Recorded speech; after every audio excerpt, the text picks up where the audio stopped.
السلام عليكم ورحمة الله وبركاته. أهلا وسهلا بحضراتكم، يا رب تكونوا بخير. النهاردة بإذن الله هنبدأ سلسلة جديدة وهي سلسلة الأفضل والأسوأ، والنهاردة هتكون أول حلقة وهي حلقة أفضل 12 صفقة في الموسم حتى الآن. لكن في البداية متنساش تصلي على رسول الله وتدعي لإخواننا في فلسطين، ويلا بينا نبدأ حلقتنا. ياسين بونو. يعد ياسين بونو واحد من أفضل الحراس على مستوى العالم خلال السنوات الأخيرة، وخصوصا بعد تألقه مع المنتخب المغربي في كأس العالم وحصوله على المركز الرابع كأفضل ترتيب لمنتخب أفريقيا في التاريخ. وفي بداية الموسم انتقل ياسين بونو للهلال السعودي بصفقة بقيمة 21 مليون يورو بعقد لمدة 3 سنوات حتى صيف عام 2026. وتألق ياسين بونو مع الهلال هذا الموسم، واستقبلت شباكه 10 أهداف فقط حتى الآن في الدوري السعودي، وقدر يحقق 15 كلين شيت حتى الآن، وقدر يمنح الهلال الصدارة حتى الآن في الدوري. عمر مرموش. انتقل اللاعب المصري الدولي عمر مرموش هذا الموسم من نادي فولسبورغ إلى أينتراخت فرانكفورت الألماني بعد أن قضى فترة إعارة مع نادي شتوتغارت الألماني. واستطاع مرموش أن يندمج سريعا مع الفريق، وقدر يسجل 10 أهداف حتى الآن في الدوري الألماني، وسجل 4 أهداف في الدوري المؤتمر الأوروبي، وقدر يصنع مع الفريق 5 أهداف. تعد هذه الأرقام هي أفضل أرقام للاعب خلال مسيرته الاحترافية. جيريمي دوكو. استطاع الفريق الإنجليزي مان سيتي استقطاب اللاعب البلجيكي الصغير جيرمي دوكو قادما من نادي ستاد رين، وقد أظهر اللاعب موهبته مع السيتي على الرغم أنه لم يشارك بشكل أساسي لفترات طويلة. واستطاع اللاعب حتى الآن أن يساهم مع الفريق في الدوري الإنجليزي في 18 مباراة، حيث سجل هدفين وصنع 5 أهداف، وقدر يسجل هدف في دوري الأبطال ويصنع مثله حتى الآن. ولكن ما زال هناك الكثير من اللاعب يقدمه مع الفريق وتطوير مستواه. جواو كانسيلو. أعلن نادي برشلونة في صيف العام الماضي استعارة النجم البرتغالي جواو كانسيلو قادما من السيتي، وكان برشلونة يعاني كثيرا من هذا المركز منذ رحيل داني ألفيش، وحتى عندما عاد مرة أخرى لم يقدم المستوى المنتظر منه بسبب كبر سنه. وقدر يقدم كانسيلو أداء جيد مع برشلونة حتى الآن، على الرغم أن لم تكن أرقامه في صناعة الأهداف والتسجيل كبيرة، إذ استطاع تسجيل هدفين وصناعة 3 أهداف في الدوري حتى الآن، وصنع هدف وسجل مثله في دوري الأبطال. ليونيل ميسي. طبعا في البداية كلنا متفقين ان ميسي لا يقارن بهؤلاء اللاعبين تماما، بس انا اخترت ميسي عشان الاداء اللي قدمه مع الفريق الامريكي حتى الان. واللي خلاني اختار ليونيل ميسي في القائمة انه قدر يقود الفريق ليحقق اول بطولة في تاريخ النادي عبر الفوز بكأس الدوريات التي توج خلالها بجائزة افضل لاعب والهداف للبطولة.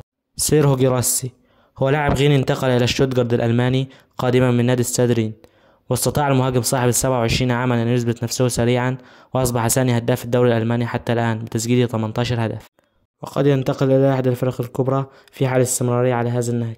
دومينيك سوبوسلاي.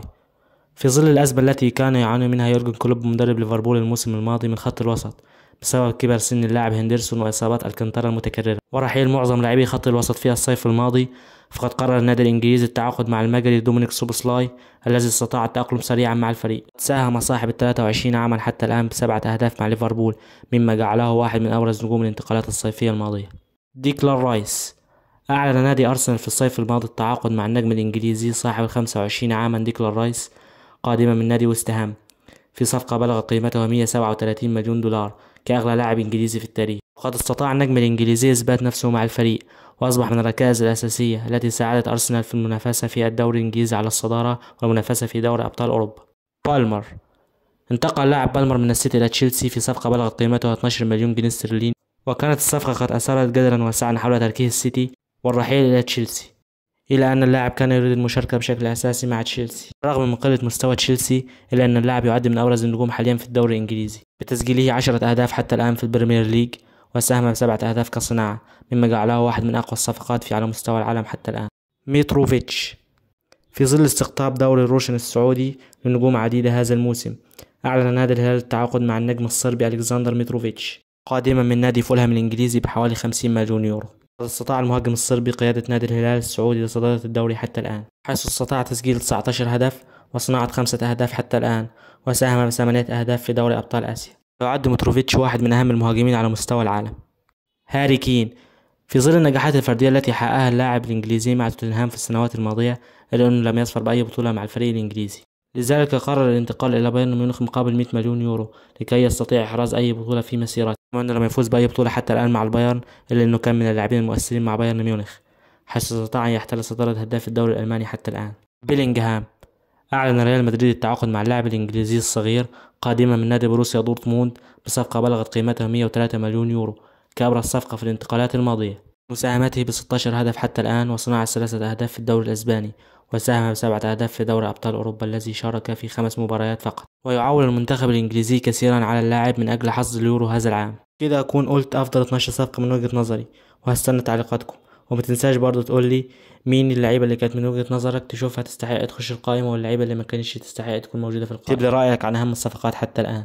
في النهاية متنساش تصلي على رسول الله وتدعي لإخواننا في فلسطين، وأشوفكم على خير، والسلام عليكم ورحمة الله وبركاته.